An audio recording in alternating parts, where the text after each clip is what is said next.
კიდევ ერთხელ აუხსნათ მაყურებელს, რომ გიორგი გახარიას არც ერთხელ არ უთქვამს უარი კომისიაზე მისვლის შესახებ და ის დღესაც გამოხატავს მზაობას 2 ივლისს, მათ შორის 2 ივლისს, ისევე როგორც მზად იყო 23 ივნისს, ჩართულიყო დისტანციურად და ესაუბრა სიმართლე, რაც ეხება ამ ჩორჩანას საქმეს, რომელიც სხვა არაფერია თუ არა ჩვენი ქვეყნის ეროვნული ინტერესების ღალატი, რასაც აი ჩვენ თვალწინასე ურცხვად ჩადის ოცნება და რას ცდილობს? ის ცდილობს, რომ ადამიანს, პოლიტიკოს, ყოფილ შინაგან საქმეთა მინისტრს, ყოფილ პრემიერ-მინისტრს ბრალი წაუყენოს იმაში, თუ როგორ გაბედა მან და მშვიდობიანი გზებით, მშვიდობიანი ფორმებით შეძლო დაეცვა ჩვენი ქვეყნის ტერიტორიები. ისე რომ ამას არანაირი სამხედრო ესკალაცია არ მოყოლოდა. როგორ გაბედა და დაიცვა ჩვენი ქვეყნის მოქალაქეების უსაფრთხოება, თქვენ თუ ნახავთ იმ პერიოდის არქივს, ყოველდღე გადიოდა სიუჟეტები ტელევიზიით, სადაც მედიის საშუალებით ჩვენ ვგებულობდით, რომ ადგილობრივი მოსახლეობა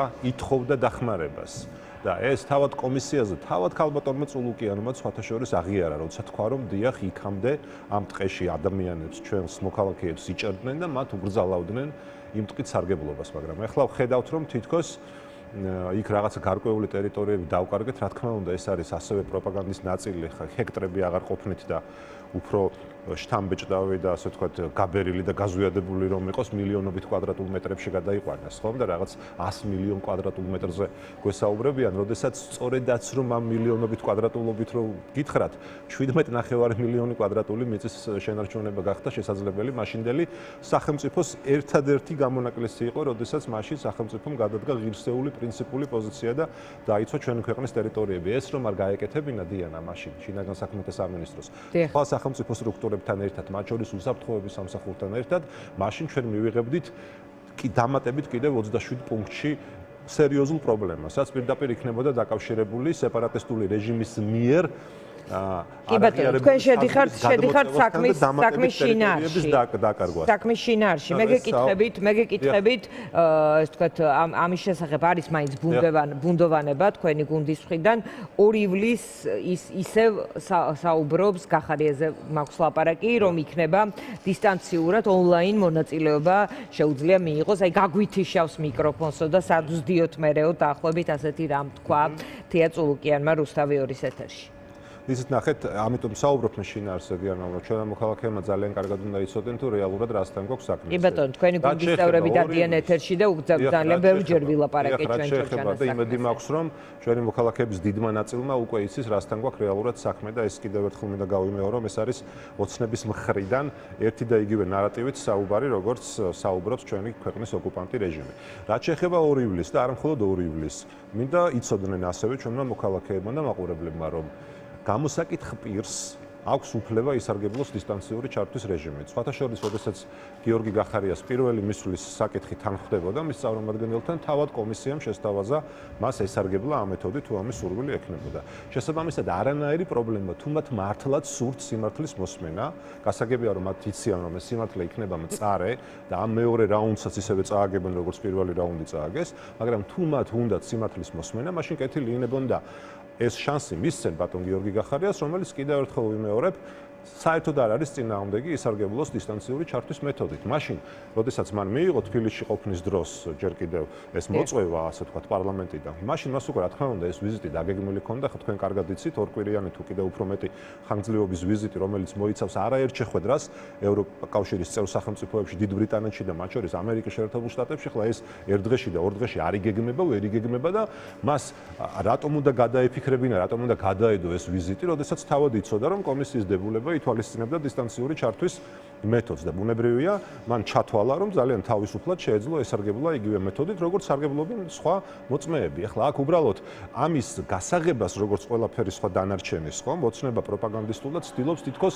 გახარია თავს არიდებს ჩართვას. ახლა ეს მინდა კარგად იცოდნენ ჩვენმა მაყურებლებმა, რომ არანაირი თავის არიდებაზე და გამოუცხადებლობაზე აქ საუბარი არ არის და ვერ იქნება, რადგან დისტანციური ჩართვა არის სრულიად იგივე მნიშვნელობის მქონე, ასე ვთქვათ, გამოკითხვის პროცესი, როგორც ფიზიკურად მისვლის მოსვლა კომისიაზე. ასე რომ თუ მან სურთ სიმართლის მოსმენა, კეთილი იქნებოდა 2 ივლისს მისცენ ბატონ გახარიას ონლაინ ჩართვის საშუალება, რომელიც არ იმყოფება საქართველოში და ეხლა რა თქმა უნდა წოლუკიანის კომისიას და ეხლა ოცნებას ნამდვილად ვერ შეუთანხმებდა თავისი დაგეგმილი ვიზიტის დეტალებს და გრაფიკს და ეხლა როდის ჩამოდის და ასე შემდეგ. ეხლა ანუ მთელი ეს ნარატივი გასული 2 ივლისამდე არის ერთი კვირა კიდე ერთი ვიღაცას დაემალა რა თქმა უნდა კიდე ერთი კვირა და რაღაცნაირად გაჩნდა ეს საუბრები თან თქვენი გუნდის წევრებს არ აქვთ კაფეო განმარტება ჩამოვა თუ რას იზამს ეს მისი გადასაწყვეტი ასეთ რამეს ამბობენ ეს მუხლი 15 წლამდე პატიმრობას გულისხმობს მესმის რომ არის სიმძიმე გუშინ გია ხუხაშვილი მაგალითად მათ შორის ჩვენ ეთერში საუბრობდა იმის შესახებ რომ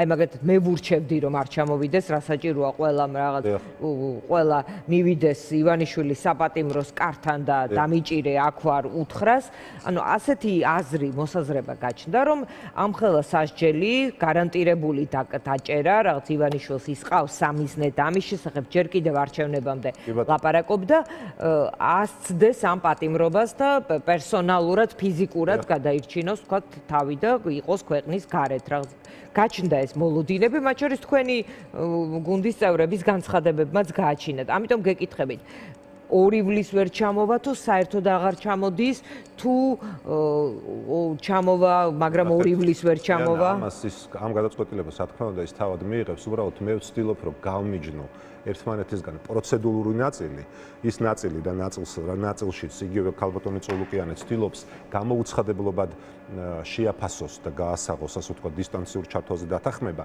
ეს ვცდილობ გავმიჯნო იმ გადაწყვეტილებებისგან რასაც ბატონი გახარია თავად მიიღებს ეს ორი სხვადასხვა რამეა ანუ დღეს ამ ეტაპზე ოცნების პრეტენზია ბრჭყალებში არის იმასთან დაკავშირებით რატომ არ მიდის გახარია ფიზიკურად და ჩვენ ვამბობთ რომ არ მიდის იმიტომ რომ არ იმყოფება საქართველოში სად არის ჩაერთოს ონლაინ ან რომ ჩამოვა მაშინ მივიდეს ან ჩამოვა მაშინ მივიდეს კი ბატონო ანუ ჩამოვა რა თქმა უნდა ჩამოვა ახლა რა თქმა უნდა ახლა იმის გამო ხომ არ არის სასული რომ ოცნების კომისიას დაემალა ხო ანუ აქ კიდევ ვიმეორებ ეს ვიზიტი არის წინასწარ დაგეგმილი მათ ახლა გადაწყვეტეს მისი იმის გამო არ არის სასული რომ ოცნების კომისიას დაემალა შეიძლება მაგრამ ხომ შეიძლება რომ იმის გამო არ ჩამოვიდეს რომ აქ 15-იანი პატიმრობის კონტურები იკვეთება საკმაოდ კაფეო ამას თავად გადაწყვეტს ახლა სიტუაცია ყოველდღიურად ძალიან სწრაფად იცვლება და ნუ ბუნებრივია ოცნებასთან ჩვენ არჩეული გვაქვს მშვიდობიანი გზებით დაპირისპირების მეთოდი. ახლა აი ეს იმას არ ნიშნავს რომ გახარიას ეშინია დაპატიმრების ან ოცნება და ივანიშვილი მას რამით შეაშინებენ. ახლა ვის და მით უფრო გახარიას. და ამიტომ ვამბობთ რომ ბოლომდე სანამ არ ამოვწურავთ ყველა იმ რესურსსაც კანონმდებლობით სამართლებრივად გვეკუთვნის და ამ შემთხვევაში ბატონ გახარიას სრულად აქვს უფლება რომ ისარგებლოს დისტანციური ჩართვის მეთოდით იქამდე ამ მეთოდს და ამ უფლებას ჩვენ გამოვიყენებთ. არაფრით არ განსხვავდება ბატონი გახარიას სტატუსი, ასე ვთქვათ, სამართლებრივი სტატუსი ნებისმიერი იმ პირისგან, რომელიც აქამდე იქნა აი განსხვავდება ბაქრაძისგან აი ეს ახსნაცილობენ კომისიას. ვერანაირად ეს არის ან მინიმუმ არაკომპეტენტურობა, ან მიზანმიმართულად საზოგადოების შეცდომაში შეყვანა. კი ბატონო, გიორგი, მინდა გელაპარაკოთ ასევე არჩევნებზე. ბოლო პერიოდში თქვენი გუნდის წარმომადგენლების საუბრებმა დატოვა შთაბეჭდილება, რომ რაღაც მეტი ერთიანობისთვის გაქვთ მზაობა, როცა ადგილობრივი თვითმმართველობის არჩევნებზე საუბარი. მანამდე თქვენ კაფეოდ ამბობდით, რომ მიდიხართ ამ არჩევნებში, მიდიხართ იმის მიუხედავად გახარია დაიჭერენ თუ იქნება თავისუფლებაზე და მიდიხართ იმის მიუხედავად თუ რას იზამენ სხვა პოლიტიკური პარტიები. ახლა როგორია თქვენი პოზიცია? ნუ ეს პოზიცია არ შეცვლილა მიუხედავად ამ ბოლო დღეებში განვითარებული მოვლენებისა, ხო?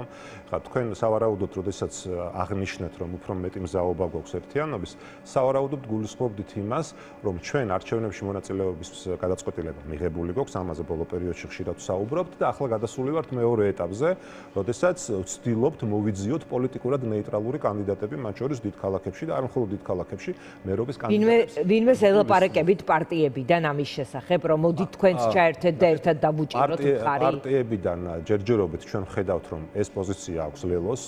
ნუ ფაქტობრივად უკვე შეგვიძლია ვთქვათ, რომ კაფეოდ ჩამოყალიბებული და ისინი ასე უყურებთ? ეს კაფეობა დაინახეთ? ეს კაფეობა დავინახეთ, ვხედავთ და ყოველთვის ვამბობდით დაკავებამდე მიმართვაში დაკავებამდეც ჩანდა და დაკავების შემდეგაც ჩვენ ვისმენთ. მაინც ასე ვთქვათ, გადაწყვეტილად აი ჩვენ როგორც თქვენ გიყვამთ, ესეთი ჯერ არ ვარ. თუმცა ახლოს არიან ამ გადაწყვეტილებასთან და ჩავთვალოთ, რომ ეს არის სწორი ფორმულირება, ახლოს არიან ამ გადაწყვეტილებასთან. სურვილიც არის და ჩვენ ვამბობთ, რომ მივესალმებით და გამოვთქვამთ იმედს, რომ ისინი საბოლოო ჯამში მიიღებენ სწორ პოლიტიკურ გადაწყვეტილებას. ისეთ გადაწყვეტილებას, რომელიც რაღაცა სხვა პარტიების, სხვა აქტორების ბულინგზე, დაშინებაზე და სხვადასხვა ფაქტორებზე არ იქნება დამოკიდებული, არც ემოციური გადაწყვეტილება არ იქნება, არამედ იქნება პრაგმატული, სწორი პოლიტიკური გადაწყვეტილება და თუ ისინი ამ გადაწყვეტილებას მიიღებენ, რა თქმა უნდა, ჩვენ ვართ მზად მათთან ერთად გავაგრძელოთ ფიქრი და მსჯელობა იმ პოლიტიკურად ნეიტრალური კანდიდატების შერჩევის პროცესზე. ეს ძალიან მნიშვნელოვანია, დიანა, მინდა იცოდნენ ჩვენი მომაყურებლებმა, რადგან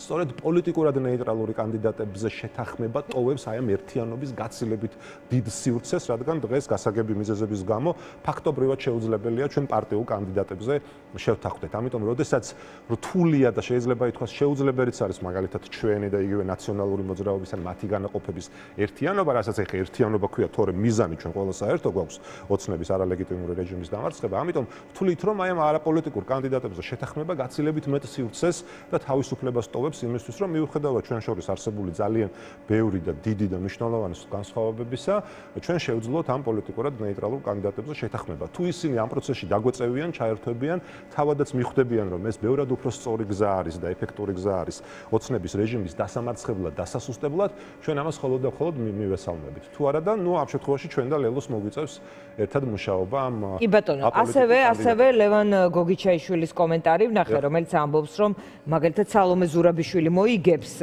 არჩევნებს, ანუ როცა ნეიტრალურ კანდიდატზეა ლაპარაკი, ასეთად თქვენ აღიქვამთ ზურაბიშვილს და მაგალითად თბილისში მისი ფაქტორის გამოყენებას. ნახოთ, ახლა სიმართლე გითხრათ, ქალბატონი სალომეს ის კანდიდატურაზე თბილისის მერობის კანდიდატურაზე ჯერ სერიოზული საუბარი არ ქონია. მისი კომენტარი იყო ასეთი, მე შევეცდები ხო უფრო შესაძლებელია ეს ერთ-ერთ ვარიანტად მოიაზრებოდეს, ეს არ არის ლევანის პირველი და ლევანი არ არის პირველი პოლიტიკოსი, რომელმაც ეს მოსაზრება გამოთქვა. ნახოთ, შეიძლება ასეც მოხდეს, შეიძლება სრულიად განსხვავებული. დარწმუნებული ვარ, ზურაბიშვილი ამ არჩევნებს მოიგებს, თუ თბილისში მერობის ერთიანი კანდიდატი იქნება, ეს მისი საქმეა, მოიგებს თუნდაც იმ პესიმისტურ მოცემულობაში, რომ არავინ ჩამოვა დამკვირვებლები არ იქნებიან, რაღაც ბრუტალური კანონი მიიღეს, ყოველთვის არსებობს სხვარი, რომლის იქეთ პრობლემებია. კარჩე, უკაცრავად ამ მოცემულობის მიუხედავად ის ნახოთ, ჯერჯერობით მით უფრო ამ ბოლო დღეებში განვითარებული მოვლენების ფონზე ჯერჯერობით კონკრეტულ კანდიდატებზე საუბარი ცოტა ნაადრევია. აქ მთავარი არის ეს პროცესი, ველოდებით ჩვენ სხვა პარტიების გადაწყვეტილებას, თუ ისინი დაგვეწევიან, ასე ვთქვათ, იმ პროცესში, რასაც ქვია, საბოლოო გადაწყვეტილების მიღება, ზოგადად არჩევნების გზით ვებრძოლოთ ოცნების არალეგიტიმურ რეჟიმს, მაშინ ჩვენ ამ კანდიდატებზე საუბარს გავაგრძელებთ, მაგრამ ამ შემთხვევაში, როდესაც ვამბობთ პოლიტიკურად ნეიტრალურ კანდიდატებს, ჩემი აზრით საუბარია რეალურად მართლაც პოლიტიკურად ნეიტრალურ კანდიდატებზე. ამ შემთხვევაში ქალბატონი სალომე მიუხედავად იმისა, რომ ის ერთ კონკრეტულ პარტიას არ წარმოადგენს და მას უფრო გამაერთიანებლის, ასე ვთქვათ, როლი აქვს, ნახოთ, ახლა ეს მასეც არის დამოკიდებული და ჩვენ მის გარეშე ამაზე ვერ ვისაუბრებთ, მაგრამ მთავარი არის თბილისში, ისევე როგორც ბევრ სხვა ქალაქში, უპარტიო, არაპარტიული, პოლიტიკურად ნეიტრალური კიდევ მეორე კანდიდატების შერჩევა და მადლობა ღმერთს, რომ ასეთი ხალხი არსებობს ყველა ქალაქში, ადამიანები, რომლებიც ავტორიტეტით სარგებლობენ და საკუთარი თუნდაც ნეიტრალურობით გამოირჩევიან, მიუკერძოებლობით გამოირჩევიან, მაგრამ ისინი შეძლებენ საზოგადოების კონსოლიდაციას საკუთარი კანდიდატურის გარშემო. ასე რომ დაველოდოთ მოვლენებს, თავარი ჯერ მაინც არის ეს პროცესი, რომ ყველა ჩამოყალიბდეს საბოლოოდ, ვინ როგორ აპირებს ებრძოლოს ოცნების ამ ავტოკრატიულ და მოძალადე რეჟიმს. ეს არის მთავარი, თორემ მიზანი, ეხლა თქვენ ერთიანობაზე რო საუბრობდით, კიდევ ერთხელ მინდა გავიმეორო, რომ მიზანი ჩვენ ყველას გვაქვს ერთი, მაგრამ ამ მიზანთან მისასვლელი გზები გვაქვს სხვადასხვა და ეს ბუნებრივიც არის და ამაში გაუგებარი და გაურკვეველი არაფერია. ახლა ჩვენ ყველას გვაქვს საკუთარი ტაქტიკა, საკუთარი სტრატეგია. თქვენ კარგად იცით, რომ ჩვენ არასდროს ყოფილვართ მომხრე ჩვენი პოლიტიკური ძალა რაღაც განსაკუთრებული რადიკალიზაციის, დაპირისპირების, პოლარიზაციის, ასე ვთქვათ, ქუჩის და რევოლუციის გზით ხელისუფლების ცვლილების, რაც არ უნდა რთული იყოს, რაც არ უნდა გრძელვადიანი იყოს, მშვიდობიანი გზებით ვებრძოლოთ ამ რეჟიმს, რომლის ხელშიც ახლა არის მობილიზებული და კონსოლიდირებული უზარმაზარი ძალაუფლება და ამიტომაც არის რთული მათი დამარცხება, ჩვენ მაინც მზად ვართ, რომ საბოლოო ჯამში უპირატესობა მივანიჭოთ მათი დამარცხების და მათი დასუსტების მშვიდობიან გზას, ვიდრე რაღაცა ტიპის, ახლა ჩვენ გვესმის ხან დამხობა, ხან რევოლუცია და ასე შემდეგ და ჩვენ ამის მომხრე, ამის ნაწილი არ ყოფილვართ, არც დღეს ვართ და ვერც მომავალში ვიქნებით.